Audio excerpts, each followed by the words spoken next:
people came to speak about such an important topic as today, about the role of investigative journalism in today's society. We especially said today's society because it changed as well in Holland as in Russia. Investigative journalism is a very difficult topic right now as independent media because of Putin's sanctions or like Putin's new laws. I would like to introduce Roman Anin first. He's a very special journalist who won an award for his journalistic description of how the how Putin's daughters and Shamalov especially were involved. Next to him, we have Lana Pilayeva. She's the coordinator of Free Russia NL. A good society in Holland will help Russian society here. So at the end of the event, you will see a QR code. Please donate to Roman Anin's company, which is iStories, and to Free Russia NL to support both initiatives. So my company, okay. Okay. So Roman has a unique understanding of Putin's mindset due to his award-winning investigation of Putin's daughter. We will start from there and try to understand how it has influenced the Kremlin to start a full-scale war in Ukraine. Okay, so there will be pictures made of the audience. Please raise your hand if you're against this, then we'll try to exclude you from the pictures. Okay, and then a short description of me. I work for the Moscow Times and for TV Rain. I am the PA of Dirk Sauer, the founder of the Moscow Times, and I study Russian language and cultures in University of Amsterdam. I will tell you some more about the format. We have an interview led by me and Lana, and afterwards you have 20 minutes for your own questions, so please hold them till the end. Okay.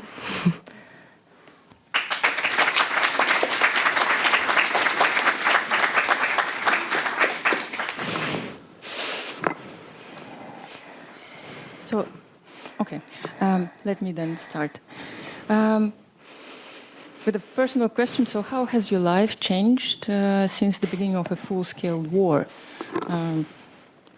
How did your work change? How everything changed in this 8 months? Well, I mean, I can talk for ages about it. I left Russia May last year. In a month and a half after Secret Services conducted a search in my apartment and in the office of iStories. The pretext was a ridiculous criminal case that is still investigated against me. And I actually didn't have an intention to leave Russia, so I went on vacations with one bag, with a plan to go back in a month, in June or July. But while I was, actually I went to my, favorite city, Odessa, and I spent some time with my friends in Kiev, and that was the last time when I visited Ukraine, actually. So I was planning to go back, but, I was talking to my sources. By that time, I had a lot of sources in Secret Services, in police. I asked my ex-colleagues from Novaya Gazeta to talk to their sources as well. And there was no a single source who actually recommended me to go back, and they told me that most likely I would be arrested on the border. And, I decided to stay, and it was one of the most difficult decisions in my life because the rest of the team was still in Russia. And I was feeling really uncomfortable, living and working abroad while they were there, and I thought that I made a wrong decision. But when the war started, I suddenly realized that, it was probably the right choice. Because while I was abroad, I was able to create an infrastructure and kind of set up, infrastructure to actually meet my colleagues when they had to leave Russia. Because, of course, since the first day of the war, we condemned the war. We started writing stories about the atrocities of the Russian army in Ukraine. Of course, all my reporters risk, 15 years of prison for just calling this war, let alone, conducting in-depth investigations that we currently conduct. And I mean, of course, we we are facing lots of challenges and troubles and difficulties, but simultaneously we understand that, it's our mission these days to publish stories that are important for the Russian audience. It's our mission because we are Russian journalists, and I think, given the fact that Russia invaded Ukraine and started this war, it kind of even, brings more responsibilities and more. We're kind of even more ambition-driven than we were before, because we feel this responsibility that we gotta act, we gotta do something. And I mean, personally, our challenges, of course, are nothing in comparison with what people in Ukraine suffer and experience every day. Yeah, so let me get a little bit back then, and coming back to your award-winning investigation into the life of Ekaterina Tikhanova and Kirill Shamalov. Can you maybe tell us a little bit more about this? So, and what struck you the most in this case? This tremendous corruption, or the completely lawless world where they live? And also following up on the second part, which you published after the war has started, the full-scale war has started, about Ekaterina Tikhanova and her now partner, Zelensky, which is not related to the president of Ukraine, but is a famous belly dancer. And in this story, at least to me, it was really surprising how they live, how this mindset of a KGB agent works, that even to arrange a date, and in the safest city of Munich, they need 10 security officers. So what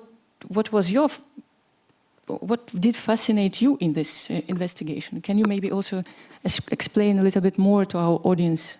Well, honestly, nothing surprised me because I've been in this business for 15 years, and I think that the most surprising story for me that I did was 6 years ago when I, published a story about the assassin #1 of Russia, the guy who killed more than 100 people, following commands from people from secret services. That was kind of surprising because this is something that you don't meet that often, and you mostly see in the movies. As for this story, we published investigation about ex-son-in-law of Putin, Kirill Shamalov, December last year. We won the European Press Prize, but simultaneously, when we were working on this story, we realized that there would be some consequences. I remember that I was talking with my ex-editor-in-chief, Dmitry Muratov, and he told me, look, you have like 3 to 4 months, and then they will react. And he was right, because we published the story in December. It was quite popular. It was viewed by 3.5 million people. And in 4 months, in April, they came with searches to my apartment. The story, for those of you who don't know, is very simple. There was a son-in-law. He was married to Ekaterina Tikhanova, and he earned hundreds of millions of dollars by just reselling shares of one of the biggest petrochemical company in Russia. So his deal was so genius that he bought shares for $100, and then the shares were worth $400 million. So that was his kind of business, and they were spending this money on luxurious apartments in Russia, in France, and in many other places. But I wasn't that much surprised by the scale of corruption, because this is the family of the president, and we all know how Putin is corrupt. Can you maybe specify how you got to this information in your report? Yeah, that was a type of story that came from a source. Typically, I would say that the majority of our sources is kind of self-research, something that we find ourselves. This particular story came from a source.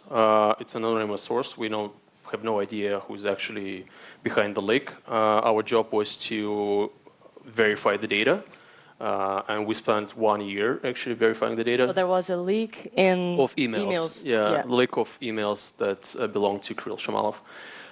So our job was to verify whether the data was true. How did you verify?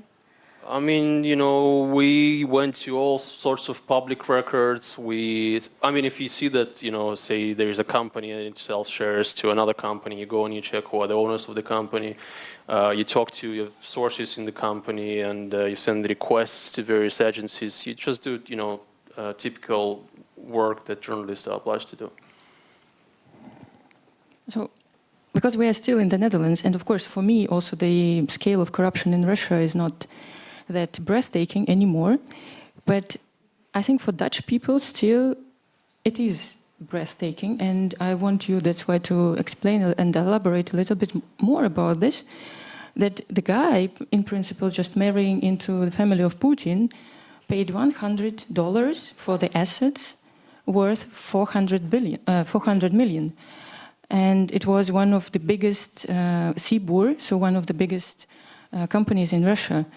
And he got it also through a chain of offshore companies in different offshore states.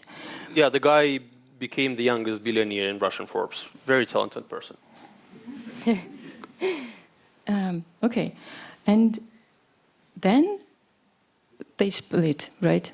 Yep. And the second part of the investigation is basically how Katerina Tikhonova, she got involved with Igor Zelensky in Munich, and then they were arranging their date.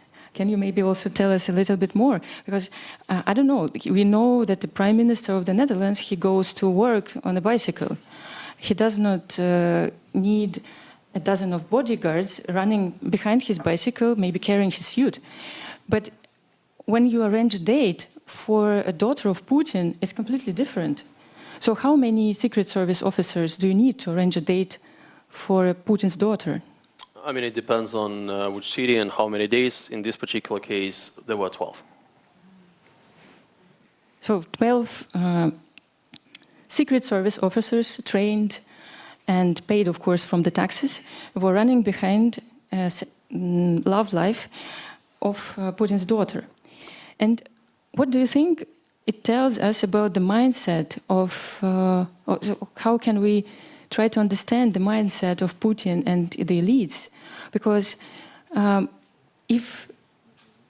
I maybe say that they are afraid of the outside world? It's also this perception of fear and almost a paranoia level, how not safe they feel, even in the safest places on the planet. And what does it tell us also about the perception of the war, of the world, and how maybe it also influenced the society in Russia? I mean, look, you got to understand that his background is, he comes from secret services. And it means that he treats the rest of the world as a hostile place.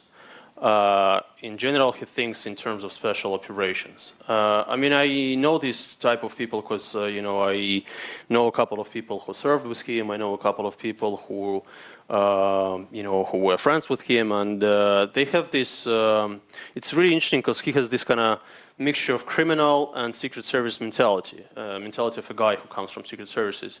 It's not about fear, it's about feeling that he doesn't trust anybody. I mean, imagine just your life, imagine that you live a life where you can't trust anybody. It really makes you paranoid. You really think that, he really believes that, and he's afraid that someone might poison him, And of course, I mean, when you have such a perception of the world, it creates a lot of, it kind of creates a wrong picture of the world. I think that was one of the reasons why he actually decided to start the war against Ukraine, because I think that when they say about the threat from NATO, from the West, it's not something that they invent, it's something that they believe in.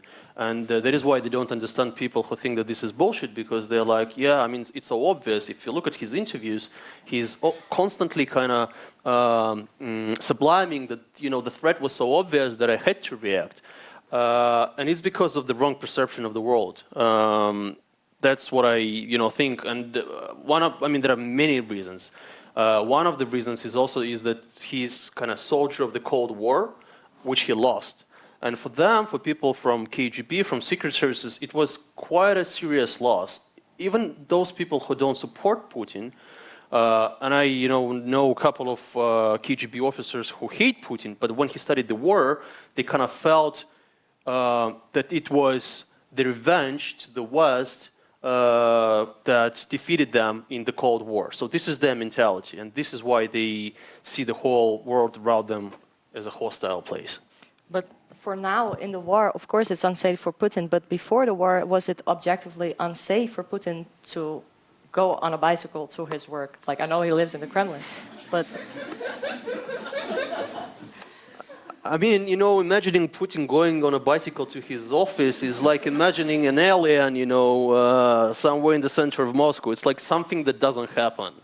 So I can't even imagine this picture, But objectively seen, like, is it his perception of danger or is it the real danger? It's like impossible for him to do so. It doesn't matter because, it's a real danger in his inner world. Even if it's, it's like with crazy people, it doesn't matter what the reality is. What matters is what they believe in, and the same with him. Yeah.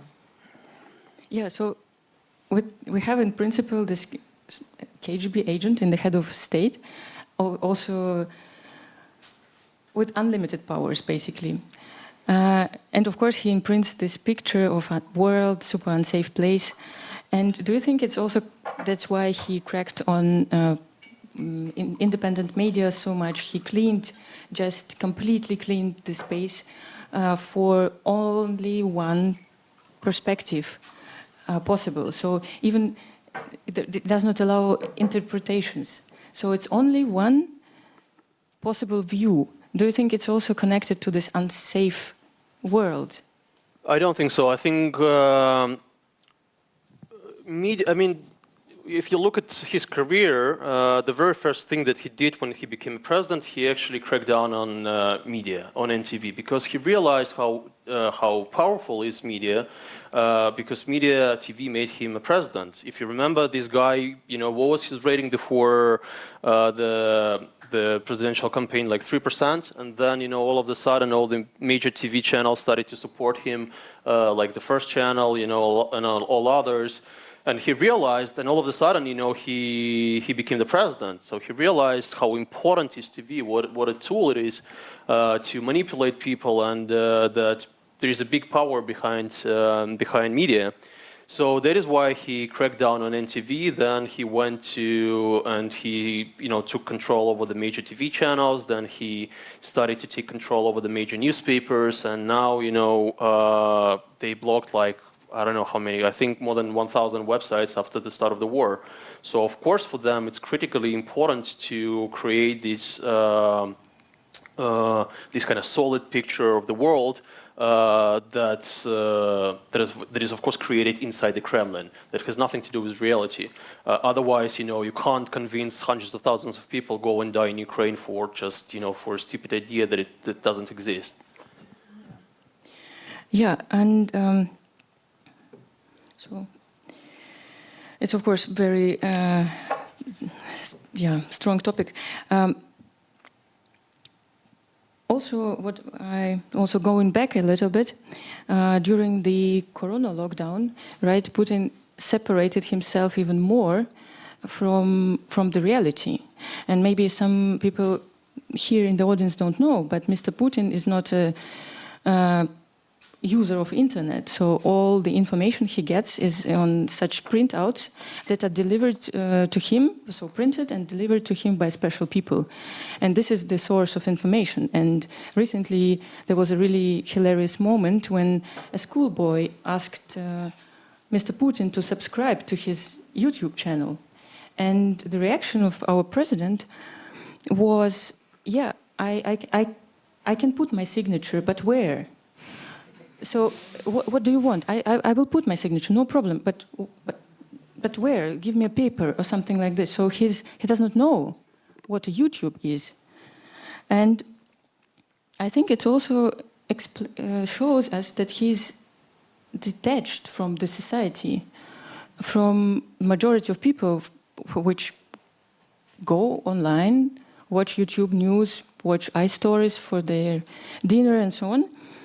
And do you think it also, this additional lockdown during Corona that limited even more the sources of information, it can also sort of then further deepened this KGB view on the world and pushed to start the war?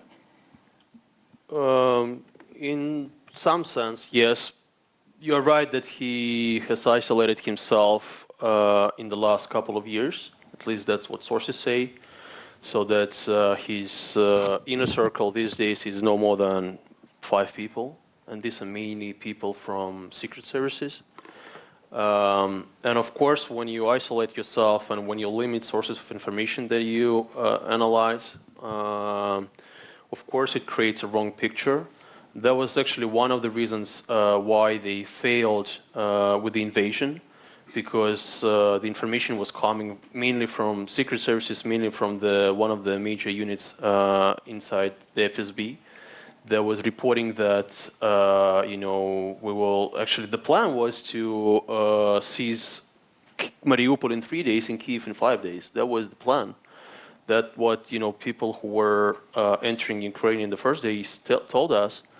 And the reason why it failed was because they didn't know anything about the modern Ukraine. They still lived in Ukraine before 2014.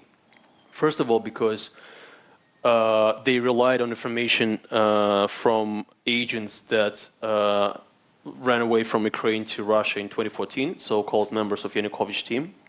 And of course, these people are so corrupt, and they were kind of selling false information. As sources from the FSB were telling us, they were selling the air, something that didn't exist. And they were telling, they were kind of writing those special reports saying that, Ukrainians are waiting for Russians with flowers, and, they hate Zelensky and they hate the power. It was all not true. And but because, the guy limited himself, isolated himself from the world and limited the sources that he analyzes, he believed in this completely wrong picture. And it's still going on. I mean, they still live in the world. They still think that they can win the war. Their plan is still to. I mean, it sounds ridiculous, but their plan is still to seize Kyiv. It's like they're trying just to win time until next year, but then the plan is still to go on. While everybody is like, if you talk to people from the front line, they are like insane. I mean, they say like it's crazy, it's impossible. Yeah. So again, do you think it's this KGB agent thinking? Because it sounds to me like he believes only to the sources, only to the agents. So he relies too much on them. Is it again some sort of I am a secret service and I trust other secret service officers? Yeah, I mean, look, it's 21st century is really interesting because it looks like it proved that there are some certain skills that we are missing, we as human beings. And one of the skills that we're missing and that we have to develop is actually how we treat information. Because, our cognitive capabilities are still the same as they used to be, hundreds of thousands of years ago, but the amount of information that we are dealing with is way, way bigger. And it's not difficult not only for Putin, but for all of us, but especially for people like him who are coming from the 20th century, and with this mentality of secret service officer, who sees the whole world as a hostile place. Of course, I mean, it's a big challenge, and you are right. I mean, this is the major problem and the major reason why he decided to start the war, because he has no idea about the real Ukraine and the real Russia. Yeah, and how do you think how deep is this trench between Putin and Russian society? So how it is there a trench, and how deep is it?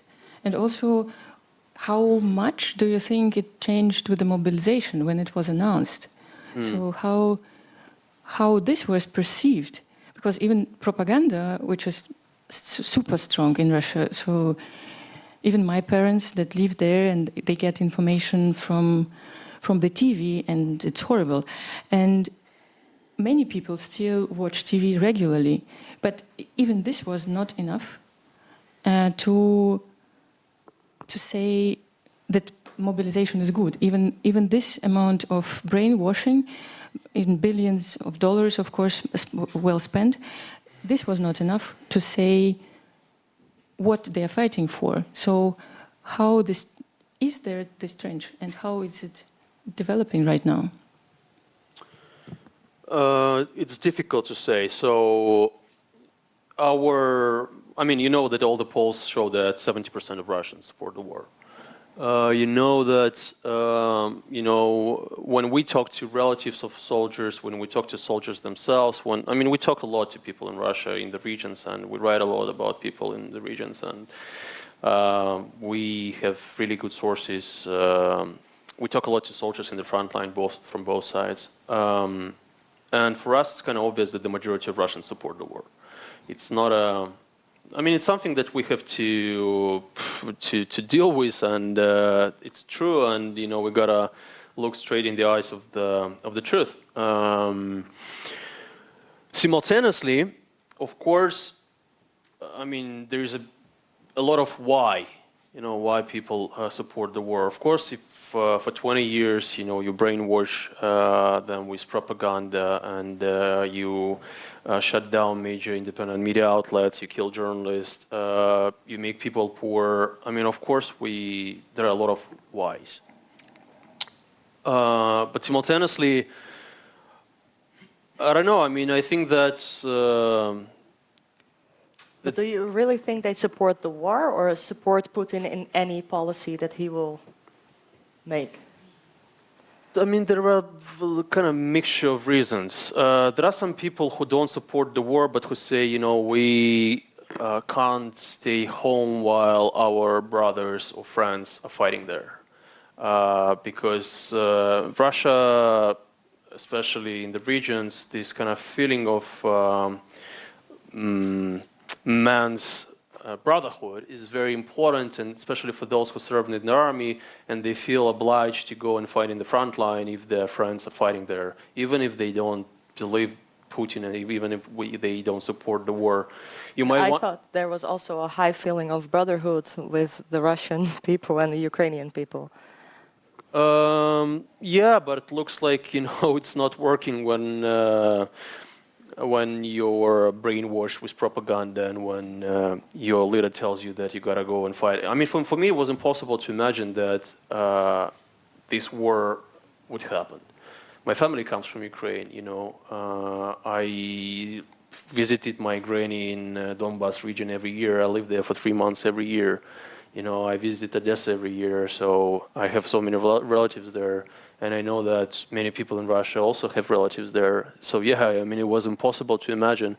But still, it's the fact. And But how do you think that 70% of the people in Russia, they could also probably not imagine this war happening, but still they support this war? Well, again, there are a lot of whys, and we can talk for days about those whys. It's still, for me, I do understand that these whys are important, especially for those who are gonna study this war, especially for those historians who will describe what's happening to Russia these days. But honestly, these whys are not important for Ukrainians. They don't care why Russians support the war and why Russians invaded Ukraine.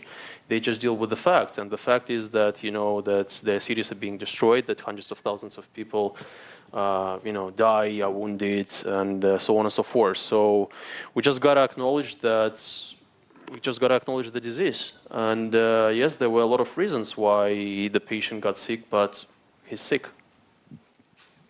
So I have then maybe a little bit provocative question, or maybe I'm living in a bubble. So your organization is completely donation-based run. Mm-hmm. You don't get funding from the state, right? No. Okay, good to know. And I also watch every day some live streams of Naki and Ruslan Leviev, Arestovich and Fagin, and these are also, they get, the audience is millions. Millions or thousands of people watch the streams every day, and they are purely run on donations. And maybe I'm living in a bubble, but I don't see similar content being produced by people who support the war and are not on a paycheck. You watch Soloviev? I mean, this guy is 24/7 not on online. a paycheck. Not on a paycheck. This completely donation-based companies or bloggers who do this not for the money, not for a huge, thick paycheck from the Kremlin with lots of zeros, but for them, because they believe in it. Yeah, I mean, what is the contradiction? I mean, like... I don't see these people. And then you say... No, but you got to remember that I said that, you know, and the polls show that 70% of Russians support it, while 30% don't. And the 30%, they're amazing people. They are entrepreneurs, they are scientists, they are developers. And 30% of Russians is a lot. It's like millions of people. Yeah, so sure. I'm not saying that everybody supports the war. No, there are millions and millions of amazing people. And there are many people here, you know, even more in Russia, who don't support the war, and this is absolutely true, and that is why, you know, it's so important to actually continue our work. First of all, I mean, if you ask me, you know, if the majority of Russians support the war, why then you continue your work? For a number of reasons. Reason number one is that 30% is a lot, and we gotta be with these people, and you know, we gotta work for these people as well. Reason number two, yes, the proportion 7-3 is a lot, but if we will work hard, we can you know, change it to 6-4, so which is already a completely different picture. So we gotta work, and we gotta work with the audience that support the war. What I hate is that when people kind of say, yeah, I mean, they support the war, we will not, you know, work for them because they are stupid, they are cruel, they want blood. This is true. Sometimes I feel furious as well. Sometimes I hate these people, but simultaneously I understand that we gotta work for them as well. Especially this group is very important to reach. Especially this group is very important. You know, the moment when I realized that we are doing something important was that when we published a number of stories. One was investigation about a soldier who committed war crimes in Kievsky region, and he confessed to us, you know, to committing these terrible war crimes. He killed a civilian in the village in the Kievsky region. The second story was about relatives of, and this video was viewed by more than 2 million people. The second story was about relatives of Russian soldiers from Buryatia who died in Ukraine. It was viewed by more than 6 million people, and 90% of these people who viewed this video were from the Russian regions. 25% of Irkutsk watched this video. And I realized that this is exactly the work that we gotta do. We gotta focus this specific audience, we gotta work with them to transform this proportion 7-3 to 6-4, because 6-4 is closer to half and half. Yeah, sure. I fully agree, and I admire your work and what you do, but still I want to continue pushing this idea that we don't actually see people that are pro-Putin or pro-war, and they do this for the idea, and they work and they make their content on the donations, on organizing live streams, making merch, I don't know, collecting donations and so on. It's not true. So maybe I'm living in the look how many relatives are buying equipment for Russian soldiers who are mobilized. And it's not true that they don't have this idea. I mean, of course, you might say that the idea is stupid, but it's there. You know, people, many of them, unfortunately, believe that if they don't win the war in Ukraine, the war will come to Russia. I mean, it's not true, it's a stupid idea, but still they believe in it. And let's really be, you know, realistic, and let's admit that actually, you know, there are many people in Russia who support the war, and let's work with them. Yeah, sure. I admit this, and we also had a lecture in in June this year by a psychology professor from UVA, from Anna Fenko, and she told us about the psychology of propaganda and how it works and what can be done. Not so much disclaimer. And Almost nothing, actually. Yeah, the bad news. Yeah. Could you maybe specify on propaganda how it works and how? Look, I'm not the best expert here, but in the beginning of the war, we published a great story. I highly recommend to read it. I highly recommend it to you. So, actually, to make the long story short, if a person is poisoned by propaganda, there is nothing you could do with her or with him. The only way to kind of fight propaganda is make what we call vaccination of truth. So if a person knows the facts before the propaganda poisons him, then he's more resistant to propaganda. So that is why it's so important to work with the young generation and kind of make those shots of truth, so those vaccines of truth, so that they are more resistant to propaganda. I think a very specific type of propaganda in Russia is that they always sow some doubts in all the time about every news article, so that people have doubts in everything. Do you agree? Yeah, I agree. I mean, first of all, propaganda is not about making you believe in something, but actually about making you not believe in anything. Yeah. And simultaneously, it's not about making you do something, but it's actually about making you do nothing. Like, you know, with propaganda, you became. I think we all agree that one of the main problems is that Russian people that apathy in the Russian life is one of the major problems. People don't want to do anything because they don't believe in anything. They why should I do it? It still will lead to nothing. So apathy is a main problem, and it's, I think, the direct consequences of propaganda. Yeah, Maxim Osipov last week stated in a lecture here in Amsterdam that people in Russia have the idea that do nothing. That is great. Yeah. So please sit still. And this is kind of a problem in Russian society. And okay, but can you tell us a little bit about your experience of fleeing and what effects it had on your life? And what was the reason that you fled? Well, the reason was the criminal case and the searches that they conducted in my apartment. Were you scared, even though you expected a search? You know, it's interesting. So when I studied iStories, the very first lecture that we had in the newsroom was how to behave during a search, what to do during a search. And how did you behave? What was? I did pretty well. Yeah. There was. I was going. You know, it was. Of course, even if you expect it, it happens all the time. You know. You expect it, but you don't expect it. I was going to a swimming pool when this guy, ran into me from behind. He said that he's from FSB and they're going to conduct a search in my apartment.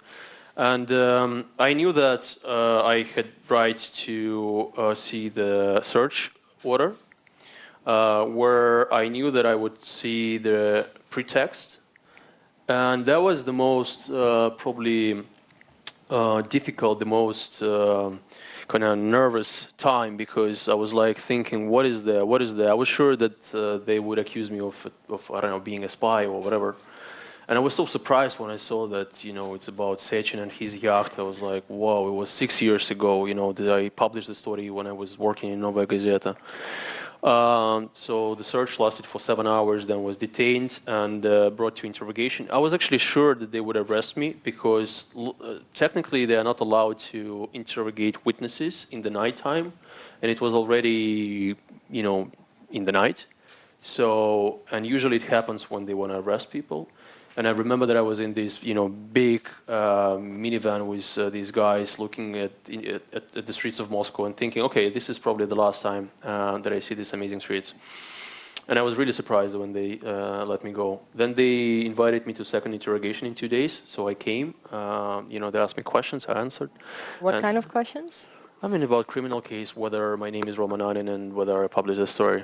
I'm not actually kidding, These guys were investigating the case for 6 years, and they were writing literally in the case. An unknown person named Roman Anin published the story. And the reason behind this stupid phrase is that while you don't have a suspect, you can conduct all sorts of what they call operative measures, meaning that you can listen to phone calls, you can hack emails, you can physically follow a person. So that is why they couldn't identify the person who published the story, even despite the fact that this person is not hiding behind any fake name. Yes, and when I made this decision, and I was thinking that it was really the worst decision in my life. And honestly, I remember what I was. I remember, my inner dialogue. I was like, okay, what is the reason behind my this desire to go back? And the real reason was to prove that I'm not afraid. I was like, I want to go and show, these sorry motherfuckers that I'm not afraid, okay? And then I was like, okay, you can do it, you can go back, you can end up in jail, and you will prove that you were not afraid. But simultaneously, 20 people who were working in my newsroom, it would change their life completely. I know people from Navalny team, and I know that the arrest of Alexei Navalny had changed their life completely. And I knew that if I would have been arrested, these amazing young people who are doing such a great job these days during the war, they wouldn't be able to do it. They would just, they would have to write stupid articles about Roman Anin being in jail, organizing events without any hope to actually succeed. The same would happen to my parents. I was like, look, man, if you want to prove yourself that you are not afraid, you should not put at risk lives of dozens of people.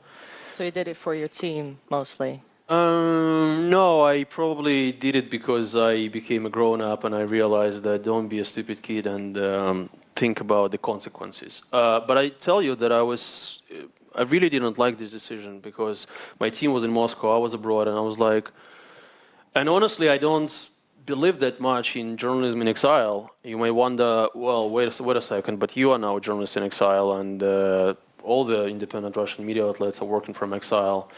And yes, I mean, while the war is going on, our work is needed, and we do great things. But I mean, if they just, I don't know, shut down internet in Russia, or if they close the borders and it becomes impossible to reach the audience inside the country, I think that we will have to shut down all our independent media outlets because people in Russia will not be able to read them. And can you specify a little bit to the audience, how do you reach your readers right now? Yeah.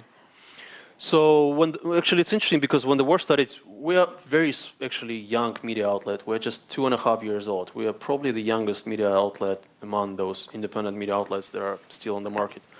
And when the war started, we were a very small media outlet that was publishing like a couple of stories a week. Some of them were investigative, some of them were kind of data reports, data stories. But when the war started, we realized that, look, I mean, we gotta forget words like investigative reporters or data reporters. We just got to cover the war. I think it's not for everybody clear what is a data reporter. Could you explain, like, shortly? Yeah, so half of our team actually, they don't only write stories, but they also code, including myself. I really love to code. So it's like when you get data, and you get your stories by analyzing, big data, you visualize stories, so you parse sites, and that's what we call data stories. And is this the main way that you do your work now in exile? No, of course no. I mean, as I said, we talk a lot to sources, both inside Russia and in the front line, and we talk to a lot to people in Ukraine. Actually, these days I would say that we mainly talk to people because during the war, human sources are the best and most important. And the reporters that do this work, are they in much danger? Well, those who do work for us in Russia, of course, yeah. And how do they protect themselves while doing their jobs? Of course, it's my responsibility to protect them, and Could you maybe specify, what measurements you? Okay. If you want to be secure, don't talk about security. But you never post their names, I think, in sources. Or it's always the decision of the reporter. If I mean, for those who work for us in Russia, no, they don't have a byline. Yeah. But it's their decision. It's not something that I asked them to do. And if we can go one step back, like what changed your idealistic view? Because you were a sports reporter before. Oh yeah, well, it was many years ago. Yeah. When did you came into the idealistic idea of I want to be an investigative journalist? Look, I came to Novaya Gazeta in 2006 when Anna Politkovskaya was still alive. I mean, I knew her. We were not friends, but we met in the corridors of Novaya Gazeta and just said hi to each other. By that time, only 2 reporters of Novaya Gazeta had been killed. After that, 4 other reporters and members of staff were killed. And I remember that the first idea that I'm doing something not that important while being a sports reporter came to me when actually Anna Politkovskaya was killed. I was playing billiards with my father in Yaroslav, and a friend of mine called me and told me that she had been killed. And I was like, wow, you know, somebody that I know was killed for just telling the truth to people. It's like, it was so difficult to imagine. I was, I think, 20 years old. And I thought that maybe I'm doing something wrong and maybe I should do something more serious. I should try something more serious.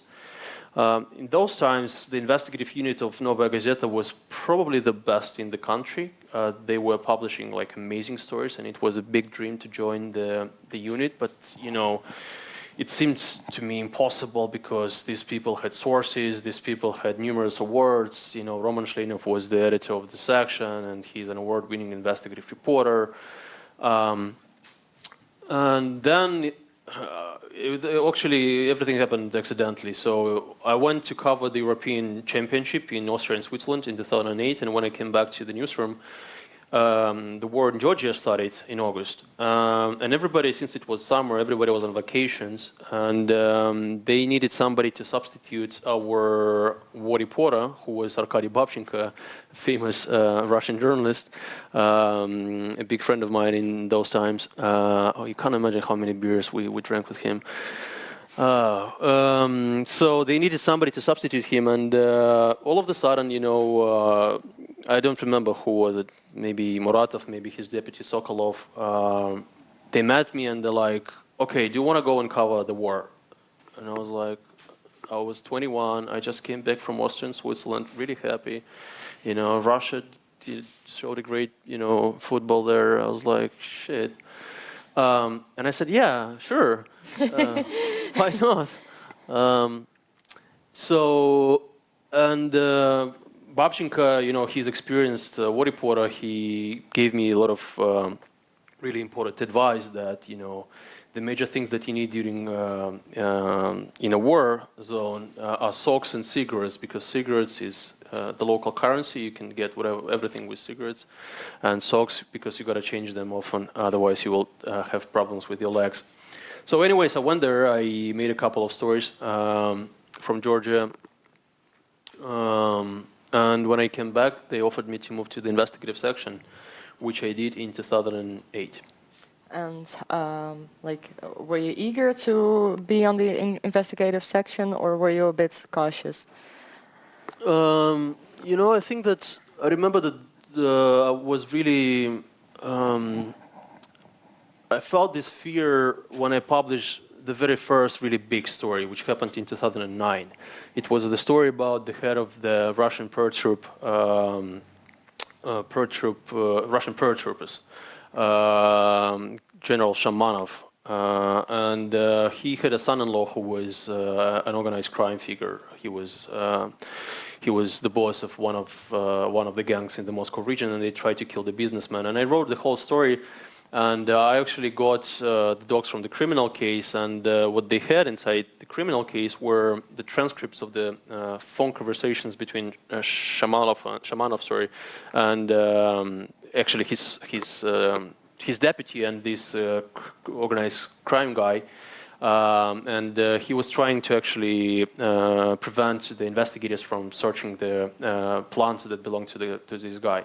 So, anyways, the story was dangerous, and I remember that when I was living in a dorm with my friends, and I remember that, like, during for the whole week after I published the story, I was going back to the dorm. I was really afraid to enter the building because I was feeling that somebody is waiting for me in those long corridors of the dormitory. But since then, after you publish story after story, you kind of get used to it, and So this feeling of fear or cautiousness. Yeah, this feeling of fear, and since then I developed this kind of motto that I tell myself all the time when I feel afraid, is that fear should not manipulate you, and fear should not dictate what you do and what you believe. And I think this is really important, because the worst thing that you can do is actually follow the commands of your fear. So you put your idealistic view above your fears. It's not idealistic anymore. When I came to Novaya Gazeta, I was an idealistic person. I was hoping that with the stories that we publish, we would change the world and it would become a better place. I really believed in it.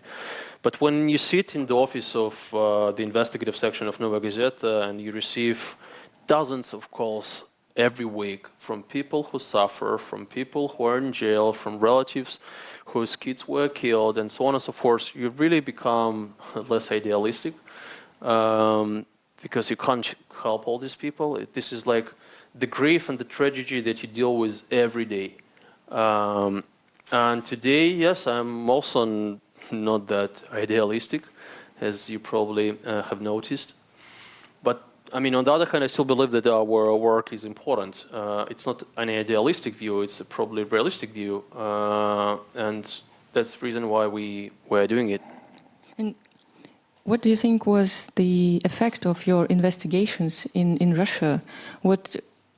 Because of course, even then, back then, it was already hard to tell the truth. You said about the Politkovskaya and how everything developed for her, that she was assassinated for just speaking up. So what was your take on your investigations? You mean what was the impact? Yeah, what was the impact, and what did you tell for yourself? I'm doing important stuff. It's more important than sports, or like what was your motivation to continue? Well, first of all, you can, there are a couple of approaches to journalism, and yes, you can think of journalism as a tool to change the world for the best, for the better, but simultaneously you can think of journalism as a way to actually describe the reality and save it for the future. So I thought that we, these days, as a Russian journalist, we are more as historians than journalists, because our job is to save the truth for future generations.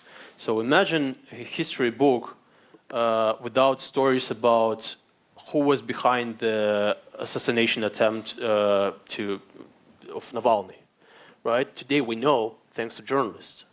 Imagine a history book without stories about Putin's palace and about the atrocities of the Russian army in Ukraine. It's really impossible to imagine that such a book would exist without these facts. While, thanks to journalists, these facts are known, and hopefully they will help future generations of Russians to actually build a better country. Yeah, so this was also my follow-up, so to say, question. Do you think that investigative journalism can foster this positive change in Russian society by showing the truth, or not necessarily the truth, but opening the eyes of public to different sources of information, different points of view, and in principle, actually also showing the truth, showing the logical, consequential reality? I don't know whether you can open someone's eyes with stories about corruption in Russia, because people say, well, we all know it. So I don't think it's something mind-blowing.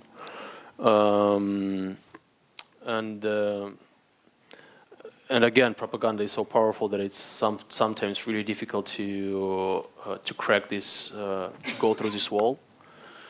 But again, I mean, our job is to transform the 7-3 proportion to 6-4, and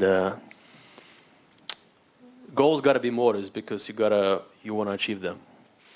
And Putin, of course, or like the Kremlin, of course, creates difficulties for you to create this goal. Or could you specify like what they did to stop you, and not in the way they searched your house, but also to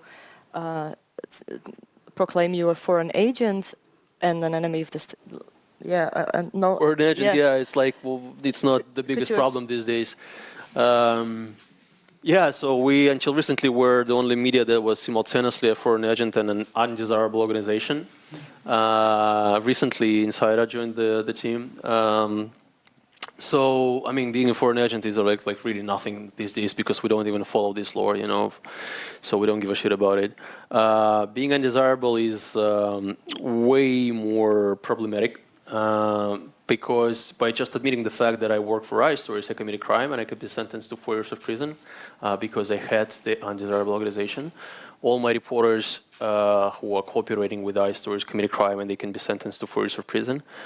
Everybody who is reposting our stories can be fined, and then the second time can be sentenced to 4 years of prison as well for just reposting our stories. So that is why when we were proclaimed undesirable, we had to tell our audience, please don't repost us, but subscribe. But can you imagine a journalist who is telling his audience, don't repost us? That's what we had to do. Then when the war started, we kind of, okay, so let's focus on the work, and, everybody understands the risk, and these days we just, we don't care.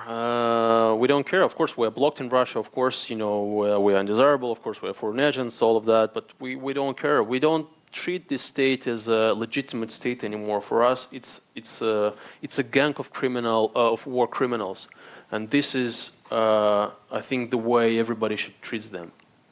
And nobody in your team was stopped by these measurements? No one left. Wow. And I really admire, my colleagues, because, look, I mean, I've been an investigative reporter for 15 years, so I'm kind of more or less experienced. But I mean, the majority of members of my team are young people, 23, 25 years old. I'm 35. I'm one of the oldest. I'm probably the oldest. Oh, no, not the, but one of the oldest. Imagine that these guys, some of them actually don't talk to their parents because their parents support the war. So they had to leave their parents, who think that they are traitors. They had to leave their country, where the majority of people also think that they are traitors. They came to Europe, where, they're not welcomed that much because they're Russian citizens, and they have to prove all the time that they're, good Russians, and that they need visas and so on. And it's humiliating, to be honest, when people have to go and say millions of times, please, sorry that we are Russians, could you please give us a visa? And simultaneously, these guys had to increase the number of stories that we published 3 times. So they worked 3 times harder, despite the fact that the pressure is way, way higher. And I mean, they're really, really real heroes. Not only them, of course, there are many other independent media outlets. I was just, speaking on behalf of my team, but of course there are other media outlets that do amazing work as well. So we as Free Russia Now, we try to support Russian people here. We write petitions and open letters to Dutch government and asking them for some easier visa policies and refugee status for Russian citizens. For example, due to our open letter, Netherlands were the first country to allow Russian conscripts to apply here for asylum in, if I'm not mistaken, in April already, or maybe March. So what do you think then? How can organization like ours be of help for investigative journalism and also for not only investigations that we can help you to get information or something like this, but also just for Russian society then? Well, I think that you've already described things that you do, and you just gotta do what you believe in and what you do. So I think that your job is also important, and I don't know. I don't have any advice for you because you know your job better than I do. So how can I advise you what to do since I'm not doing your job? And was leaving Russia for you, was it easy to get a visa and... No, of course it wasn't easy, but again, I mean, we got them in the end. So can you describe this process of how you got into Europe and with Russia? Again, I mean, these are technical things. I had a long-term visa, 1-year visa, so I entered EU. Then we had to, talk to various human rights activists, agencies, MFAs, and kind of try to persuade them that, I mean, it's not like there are, look, I want to say that there are a lot of people who want to help. There were a lot of people who helped us on our way. And actually, the main story is that we got them in the end, and now we are legalized in Europe and we can continue our work, because it was really, we had to spend a lot of time on these issues. But again, we're not, I don't want to complain, because we're not the only ones, and simultaneously, isn't it the biggest problem when you look at what's going on in Ukraine? It's like, a small issue that we were dealing with. Yeah, but it's quite an important thing in influencing the war, and the vision of the war is that independent media can continue their jobs. Well, in the end, you see that a couple of hundreds of Russian reporters are outside. As far as I know, all of them have visas. So looks like people in Europe understand how important is the job that the Russian independent media is doing these days. So I just wanted, also we are closing to the end, so I wanted actually to ask, what can not only organization like ours, but also Dutch people or people in the European Union do to help you shift from 7 to 3 to 6 to 4? Support Ukraine. I mean, Russia can be free only if Ukraine wins the war. Russia can change only if Ukraine wins the war, and Putin will never stop if he doesn't lose the war. This is something that people in Netherlands and all over the world should understand. That I know that in Czech Republic, in I don't know about here, but I know that in other European. Here it's quite the same. That people have the vision that's give Putin what he wants, then it will be over. Well, and this is a big mistake, because what this guy desperately needs now is some rest to start from the beginning. And of course, Ukraine is not the only goals. Actually, the initial plan was to, as I said, to conquer Kiev in 5 days and then go on to Moldova, and he will never stop. It's just a big mistake. People think that, okay, let's give him those territories that he already controls, and the gas prices will go down. Okay, maybe for half a year, maybe for a year, but then he will start from the beginning. So the only way to stop him is actually to either kill him in Russia or to defeat him. yeah. Okay, I think we're coming to an end. Or did you have one more just question? wanted Yes, just one quick question, because do you think if Putin loses the war but does not lose his seat, will it be enough? So I think it will be, of course, enough for Ukraine, but will it be enough for Russia? No, but it will be the first step. You got to make the first step, and it will be the first step, and then, of course, other steps will be needed. Okay, then I think we can start with questions. Okay, so it works like this. You raise your hand. I say who can ask a question, and then the microphone will be brought to you by the staff. Okay, so the girl in green. So wait for the microphone. Yeah. Okay. Hi. So first of all, thank you so much for coming and for your work. I think it's so essential, and I think we all admire it. Something that I'm very curious to hear is on the left in the West, there's quite a widespread belief that the war in Ukraine is partially fault of NATO and Western imperialism. And I'm curious to hear what you, as somebody who does investigative journalism in Russia, would respond to these people. I mean, I think it's not true. I mean, it's like punching somebody because you believe that this guy had an idea to punch you. And how do you prove that this guy had an idea to punch you? Just because you believe it.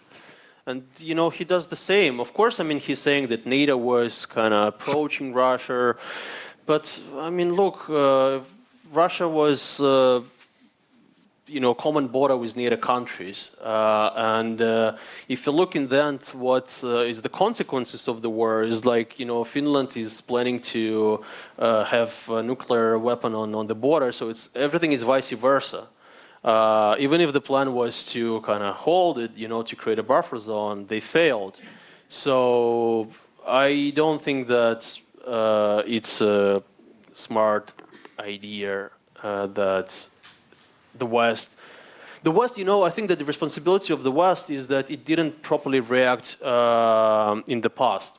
One of the, actually, it was very important points that some sources actually mentioned when we asked them why Putin decided to start the war. They were like, but look, he was always successful.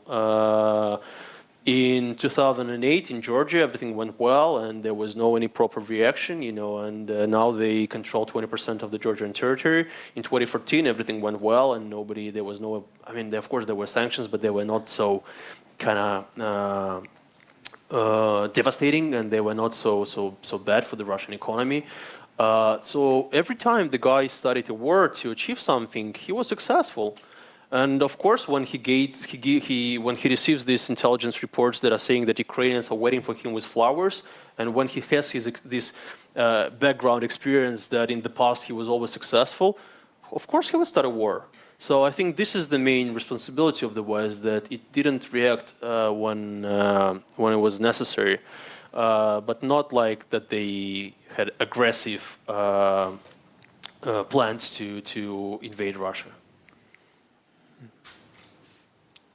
Okay, so the guy in red. Yes, I would like to join the thanks, and I have two very short questions, if I may.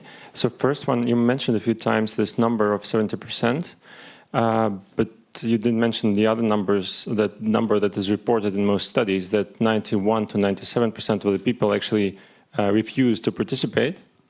And I wonder if there could be a bias there, maybe also worth investigation. Yeah, that was something I also believed in, but then I talked to people from Levada, and I trust Levada. They are professional, you know, they're professional people, and they told me they don't see any, that they don't see that during the war, the number of people who refuse to answer is higher, way higher than in normal polls. So they don't see any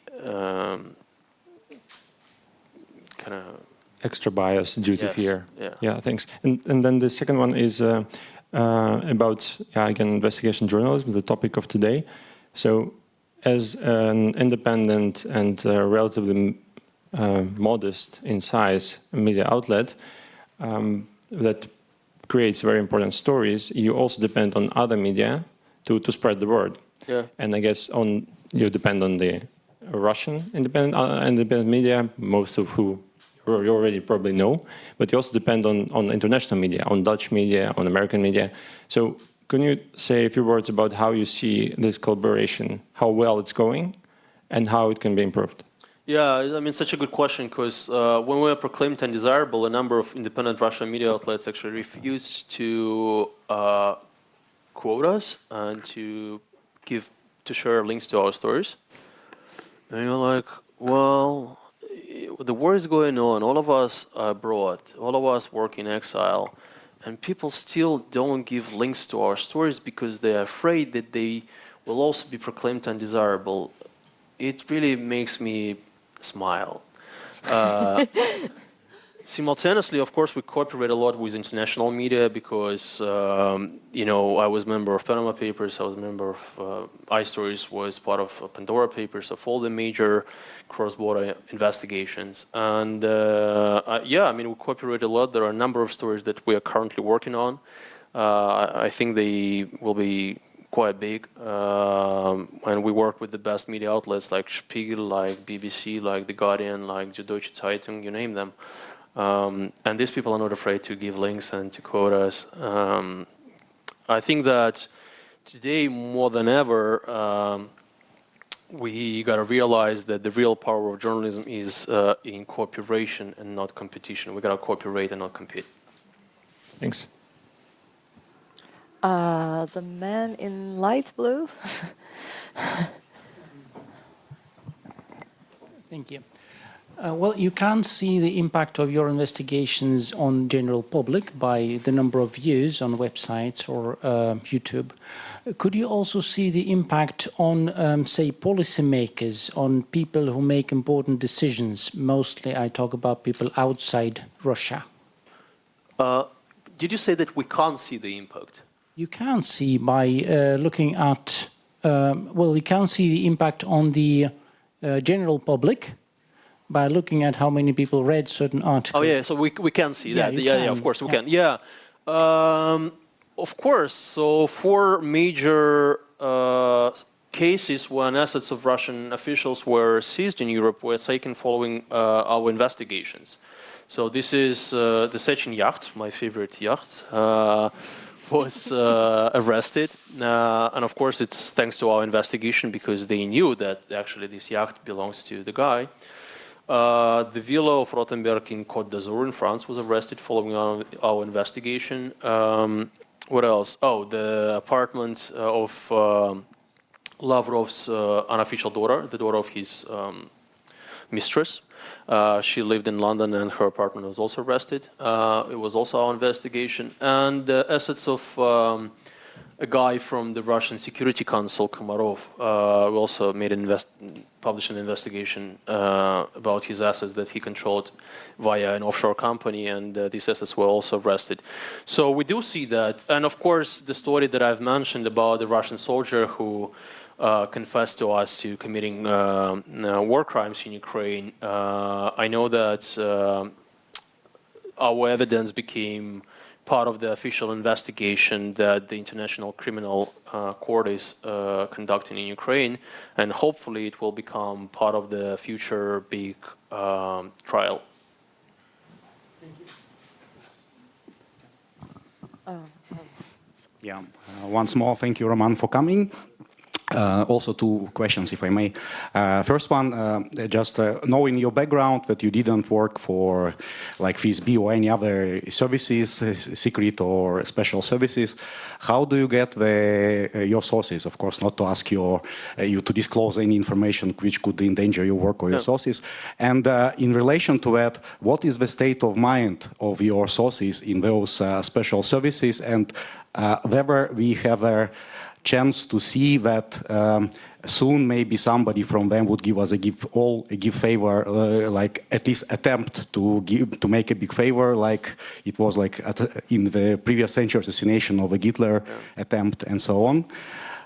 This is the first question. And the second, what do you think about choice of Navalny and Ilya Yashin, who decided to go to prison? Because sometimes when I think about it, it breaks my heart to think how much useful things they could do now when the war started, not to mention the physical and mental safety and health. Talking about sources, I used to have a lot of them when I was in Russia. When the war started, unfortunately, or fortunately, I lost many sources because they support the war. I remember that on the second day of the war, an FSB general sent me a message on WhatsApp, like there was this campaign in the beginning of the war. It was called "We don't leave our people," right? "Своих не бросаем," with this that, and I said, "Fuck you," you know. That was what I wrote him. And he was threatening me for a week that he would find me, that he would kill me, blah, blah, blah. He was actually a very good source of mine. I had many others, and now, I have just a few. How do you develop them? I mean, it's an art. It's like you talk to people, and your job is actually to first of all, you got to develop empathy. It's kind of being a psychotherapist in a way, because you got to listen and you got to develop empathy. You got to be professional because you got to know the language of these people. You got to know the inner world of these people. And the reason why they talk to you is because you're kind of a strange guy for them. You talk like them, you understand them, but you're not from their inner circle. You're not their colleague. And since their work is really closed, there are not so many people they can discuss their job with. They can't talk about their work with their wives. They can't talk about. Sometimes they even can't talk about their work with their colleagues because they don't trust their colleagues. And here comes a strange, weird guy, who is like, having kind of similar mindset. And of course, in the beginning, nobody trusts you. But then, when you build this relationship, people start trusting you. Of course, I can't say that everybody there is corrupt. It's not true. I would even say that the majority of people who work there are not corrupt, and they do believe they have an idea. Even young people. I know some FSB officers who are like me, 35, 33 years old, and they have this idea that they work for. That is their duty to serve the country. The problem is that some of them are even good people, but they are brainwashed by propaganda as well. You can't distinguish the small society from the whole society. It can't be different if the country is the whole is brainwashed. If the country as the whole is poisoned by propaganda, and of course they are also poisoned by it. But the good news is that there are many, many people inside FSB, inside the Ministry of Defense, who don't support the war, who think that Putin is actually is ruining the country, and who feel that if nothing happens, we can't even imagine what consequences might happen, and they're not. Hearing from them that Russia might disappear, it's okay when you hear it from some politicians or from people in Europe, but hearing it from people within the elite, within the secret services, is really surprising. And there are more and more people who believe that that something needs to be done. Does it mean that tomorrow someone will try to kill Putin? I don't think so. Because this guy protects himself with many, many people, and I don't think it's really possible. I don't know. I'm not an expert in killing people. I know a couple of people who are experts. That's, I hope, answers your question. As for the second question, I am a big friend with Masha Pevchik, and I asked her a couple of times, why Alexei. I am acquainted with Alexei, but we're not friends. We were, I don't know, good acquaintance. I don't know. We just met a couple of times a year on some birthdays. He's a great guy, and I think for him it wasn't even a question of. It wasn't even a choice. He couldn't imagine his life outside Russia. It's like, are you choosing between breathing and not breathing? Right? You are not. It's just like you cannot not. You have to breathe. The same with him. So it wasn't a choice. He couldn't imagine his life outside of Russia. So that is why he decided to go back. And in a way, I understand it because he's a politician, and I'm a journalist, and even for me, it was a very difficult decision to stay outside. For him as a politician, I can imagine that it was way more difficult. Simultaneously, I think that he hoped that more people would be protesting against his imprisonment. And I was one of the thousands of people in the streets of Moscow. I was also arrested during those protests. But honestly, there were not so many people. Not so many people. There was no critical mass that could have threatened the Kremlin or other guys. And but I mean, simultaneously, I can only admire his courage and what he did. This was actually also a point when Free Russia NL was created. So after he returned, and many people decided to go on the streets here in Amsterdam and The Hague. This lady right there. Hi, thank you very much for this session.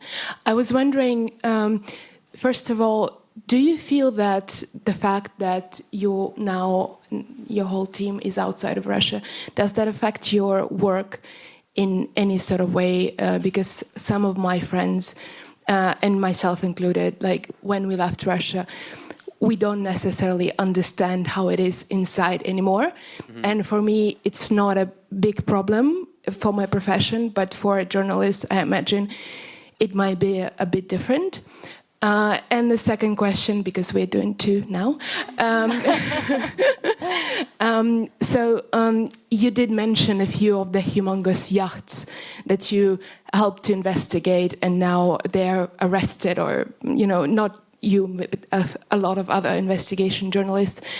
And my question is, why do you feel that it took European leadership a war to start arresting these yachts? Because this isn't really news that they exist, and it's not news that these yachts were purchased by the stolen money from the Russian people. So why it is now only that it started happening? Yeah, so there is a big risk that we will lose the sense of reality. And the way we try to minimize it, honestly, yes, we left Russia, but as journalists, we still live in Russia. We constantly talk to people. We still have freelancers there. We write stories about Russia. And the difference is that we are in a safer place right now. But I'm constantly talking to sources. And yes, when I was in Moscow, you know what, even when I was in Moscow, in the recent years, we preferred not to meet sources, but actually to talk in secret chats, because for some sources, it's really dangerous if people follow you, and if they see whom you meet, it can be really, really risky for some sources, and that is why it was easier and safer to talk online, and I continue doing the same. So I do agree that such a risk exists.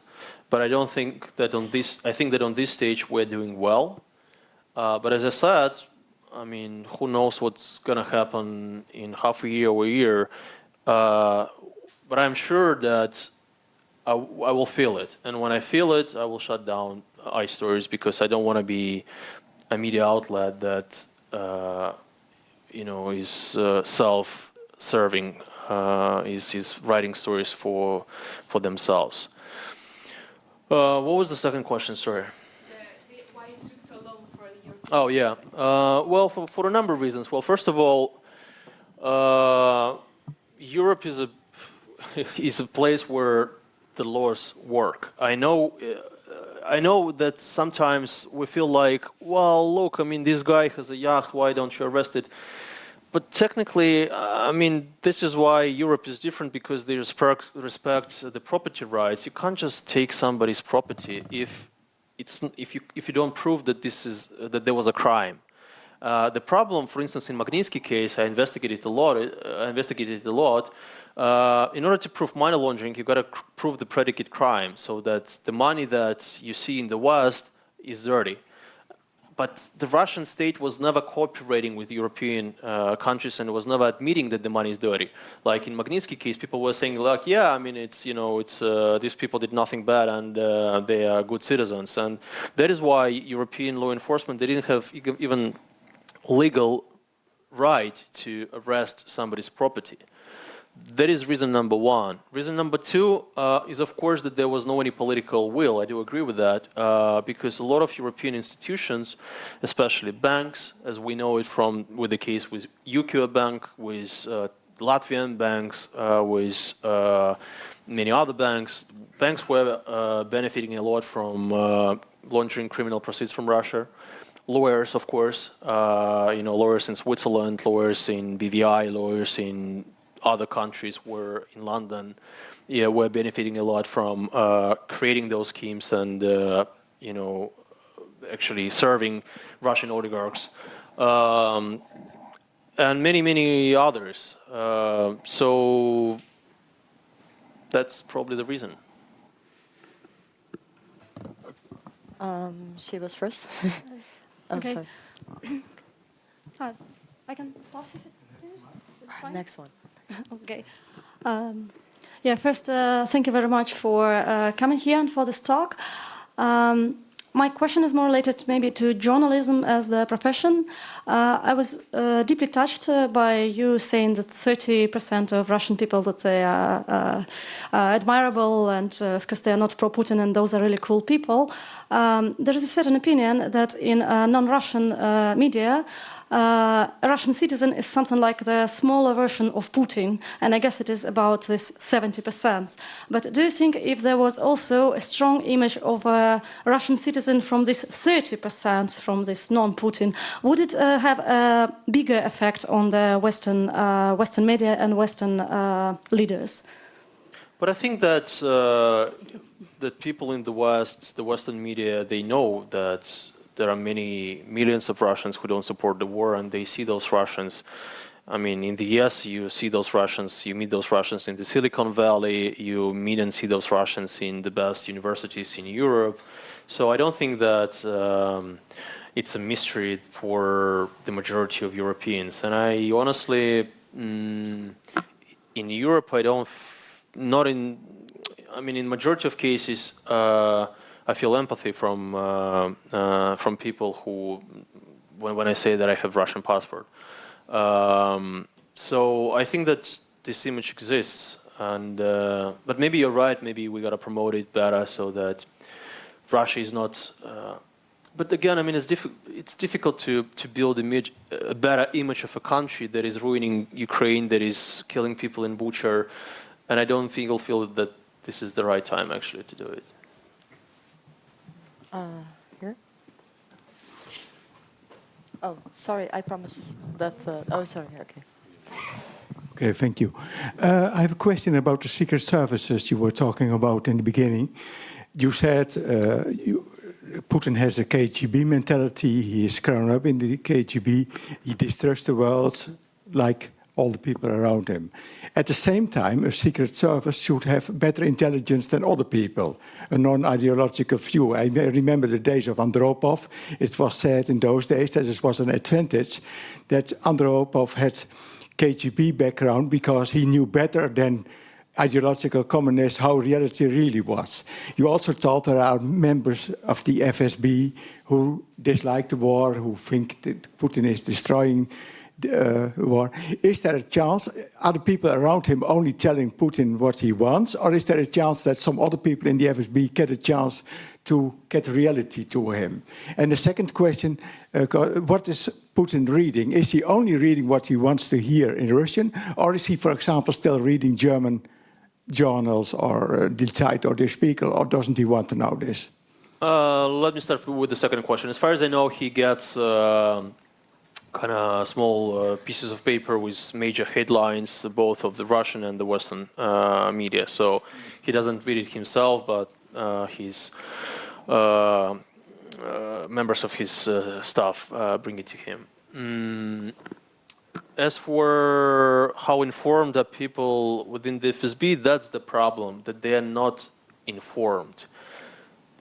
Many of them are not informed, and especially the generals, those that make the decisions. Because imagine them, they're 70 years old, people from the Soviet Union, those officers who served under Andropov, and of course they still have the mentality of the Soviet officers. Of course, for them, internet is a threat. Internet is something that was created by Americans to brainwash the rest of the world. This is their perspective. And of course, they believe in this bullshit about, biolaboratories with insects and birds and whatever, because they're not that well educated. I can tell you like a very brief example of a very high-profile FSB general, so that you can understand the mindset of these people. So I published a story about an FSB guy, and I proved that he owned a villa in a lake in Italy. I forgot the name of the lake, but the villa was worth like a couple of million euros, and the guy couldn't afford it. So I sent a request to the FSB, and I said, "Look, your FSB officer, is having a villa, and it's illegal, blah blah blah." So the guy was fired, and then an FSB officer. FSB general invited me to his office. So I came there, and he was like, we got information from Italians that you published this story, and that the Italians know somehow that this guy from FSB has villa. And I'm like, yeah, maybe they read my story. And he's like, no, maybe you told them. And I'm like, man, this is on internet.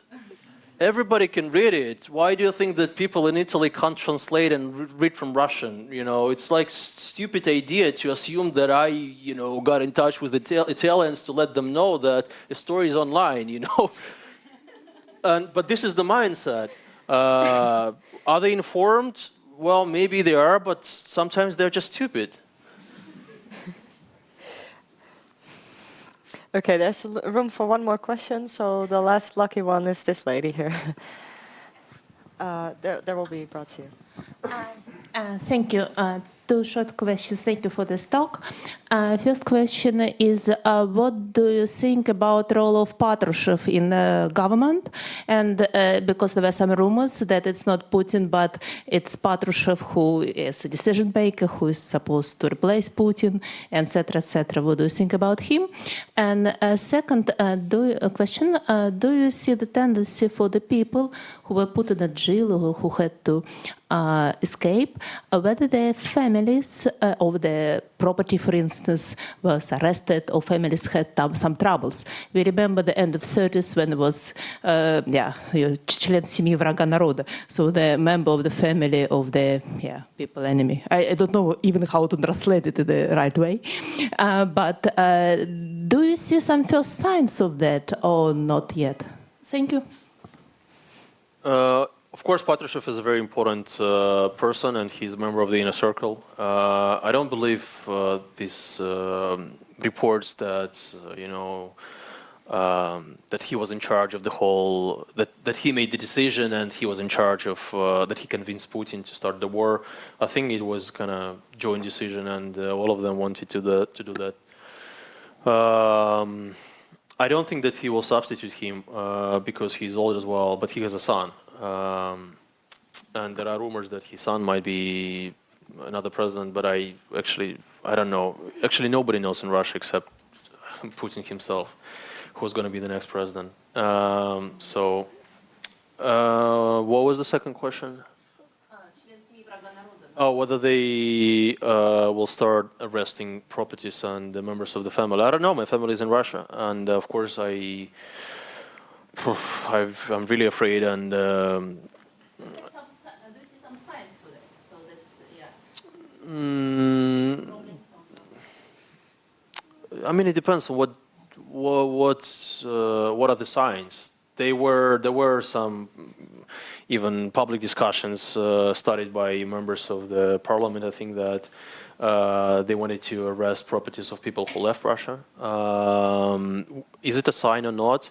You know that in the Kremlin they love to kind of see what is the public reaction, and that is why they often kind of throw some stupid news and they see what is the reaction of the audience, and like, okay, if there is if people don't care, then it might become law. I don't know what was the public reaction in these cases, so I'm not sure. But look, these guys again, they will not stop. They can do whatever they want. I will not be surprised if they do it. Arresting properties of people who left Russia, I mean, why not? If, poisoning an oppositional leader is not an issue, or starting a war in Ukraine is not an issue, threatening the whole world with a nuclear weapon is not an issue, why, arresting properties of people who left Russia might be an issue? Okay. On this sunny note, I think it's time to wrap up.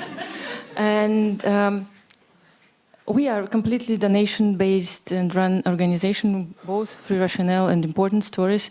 So your donations matter. Please support us and donate money so that we can invite these nice speakers further in the future. And also in the end of November and on 26th of November, we will host another event, also in English, from an eco-journalist. And there we will discuss how poor ecological policies of Russia before the war, which were now even loosened, they affect the global strike to achieve the climate goals, to mitigate the climate change, and also, of course, how the war in Ukraine made this even worse.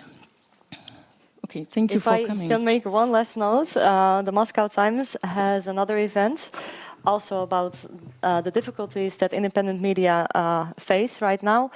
It's about the 30 years that Moscow Times survived to this day. It's on the 30th of November. Please join and please give a very nice applause for our nice guest, Roman.